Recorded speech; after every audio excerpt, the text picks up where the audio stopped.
بسم اللہ الرحمن الرحیم۔ نبی کریم صلی اللہ علیہ وآلہ وسلم نے ایک کڑوی چیز کو ہر بیماری کا علاج کیوں فرمایا؟ حضرت ابو ہریرہ رضی اللہ تعالیٰ عنہ فرماتے ہیں کہ رسول اللہ صلی اللہ علیہ وآلہ وسلم نے ارشاد فرمایا، سیاہ حلیج یعنی ایک کانٹے دار درخت ہے، استعمال کیا کرو کیونکہ جنتی درخت ہے، اس کا ذائقہ کڑوا ہے لیکن ہر بیماری کا علاج ہے۔ اللہ تعالیٰ نے اپنی بے شمار نعمتوں میں ایسی بہت سی جڑی بوٹیاں، درخت اور پودے پیدا فرمائے ہیں جن میں انسان کے لیے فائدہ اور شفا رکھی گئی ہے۔ نبی کریم صلی اللہ علیہ وآلہ وسلم نے بھی امت کی رہنمائی فرمائی کہ وہ ان مفید چیزوں سے فائدہ اٹھائے۔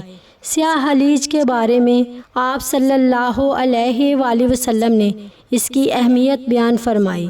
اگرچہ اس کا ذائقہ کڑوا ہوتا ہے لیکن اس سے ہمیں یہ سبق ملتا ہے کہ ہر فائدہ مند چیز لازماً ذائقے میں اچھی نہیں ہوتی، لیکن بعض اوقات وہی چیز جو طبیعت کو ناگوار محسوس ہو انسان کے لیے فائدہ مند ثابت ہوتی ہے۔ علاج اختیار کرنا سنت ہے مگر شفا کا حقیقی مالک صرف اللہ تعالیٰ ہے اور اسی سے شفا کی دعا مانگنی چاہیے۔ ایک مسلمان کے لیے یہی بہترین طرز عمل ہے کہ وہ اللہ تعالیٰ پر کامل یقین رکھے۔